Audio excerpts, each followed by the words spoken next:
I've worked on the disease to please a lot.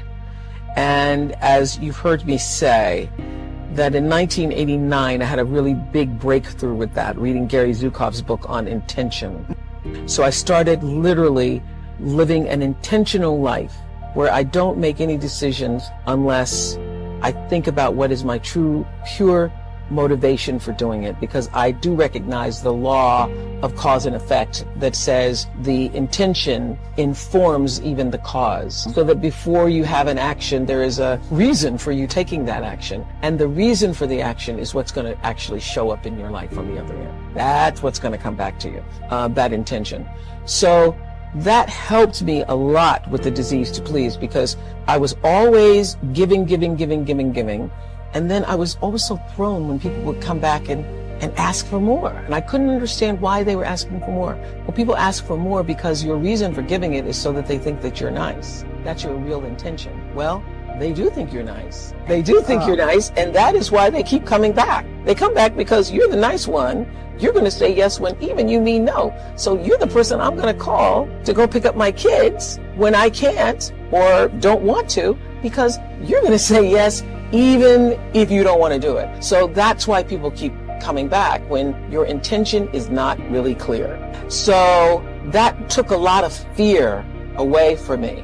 But at least for me, clarity of intention helped me live a more fearless life. You cannot live a brave life without disappointing some people. But those people who get disappointed, it's really okay. The people who really care for you, the people who are rooting for your rise, will not be disappointed. The only people who are disappointed are people who have their own agenda, and their agenda is not aligned with your agenda. And that's how I make myself brave. I say, well, the people who really care about you, who want you, who are rooting for your rise, those people who are rooting for your rise, they're going to be okay when you say no. I never read any comments that are coming from negative people. If I start to read something and shut it down, I will not take that. I have a kitchen cabinet, and I've had a kitchen cabinet since the beginning of my career.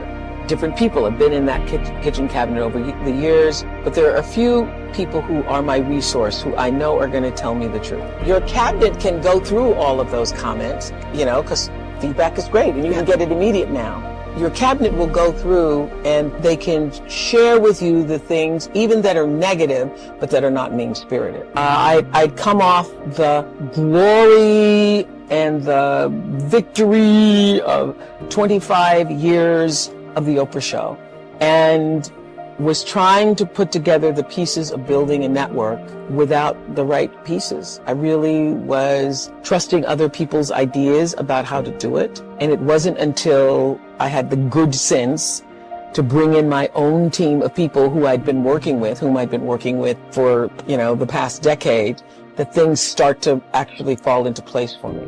And, one of the great things about, for me, doing interviews all these years on the Oprah Show and on OWN, was that I got to learn from other people's mistakes. So I paid really close attention to the stories, and I got to hear everything and everybody, all the theories and all the stories and all the layers and layers of dysfunction, along with people's victories and their triumph. I took it in. I was a student of it. I wasn't just a talk show host. I was a student. I became a student of life, other people's lives, and how to live well by listening to those stories. So I paid real attention.